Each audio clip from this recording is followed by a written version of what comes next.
5 নম্বর হলো যারা সহায় করেছে। 5টা বস্তুর কথা আল্লাহ কোরআন শরীফের মধ্যে কইছে। এই যে আজকে পাগড়ি ভাইবো, এই পাগড়িওয়ালা এই কোরআন শরীফটা মুখস্থ করছে। 1 নাম্বার হলো ঈমান। 1 নাম্বার কি? 2 নাম্বার হলো হিজরত। ঈমান কাহাকে বলা হয়? আমার বাবারা, আজকে যারা আমরা আল্লাহকে যারা বিশ্বাস করেছি, কোরআনকে যারা মানছি, বিশ্বাস স্থাপন করে নিয়েছি, নবীর উপর বিশ্বাস করেছি, আল্লাহর উপর বিশ্বাস করেছি, এই জন্য আল্লাহ বলেছে ওয়াল্লাযীনা আমানু, যারা নাকি আল্লাহর উপর যারা ঈমান আনছে, 1 নাম্বার হলো ঈমান।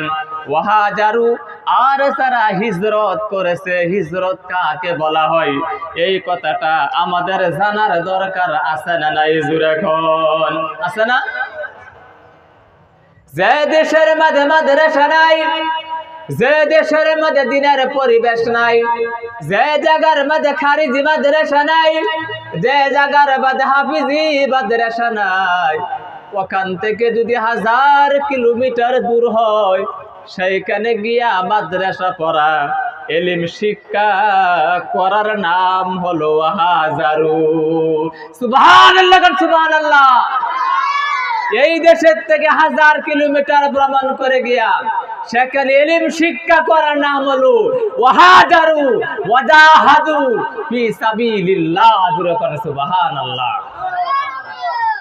হিজরত করো। আল্লাহর নবী হিজরত করেছিল মক্কা থেকে। আল্লাহর নবী যখন আল্লাহর হুকুম হয়ে গেছে, ও নবী ওয়াহাজারু, তুমি হিজরত করে নাও। আল্লাহর নবী মক্কা ছেড়ে যখন মদিনার দিকে যখন রওনা হয়ে গেল, আমার নবী বারবার পিছন দিকে তাকায়।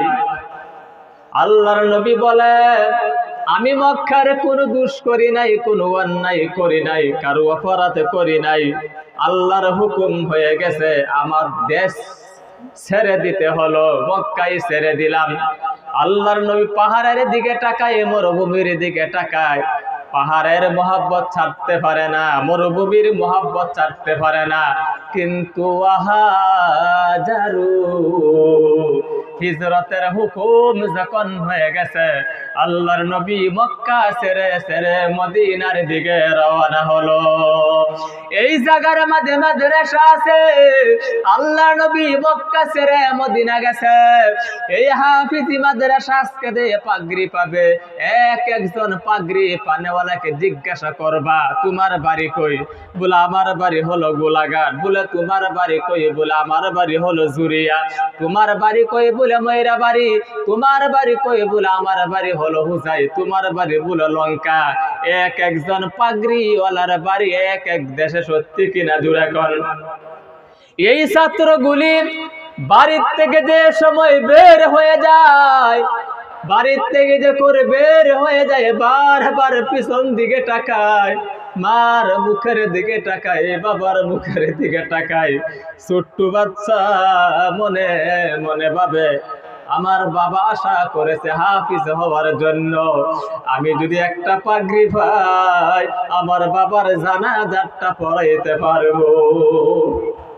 বারবার আল্লাহর নবী মক্কা থেকে যখন ওয়াহাজারু মদিনার দিকে গেল, যায় আর পিছন দিকে তাকায়।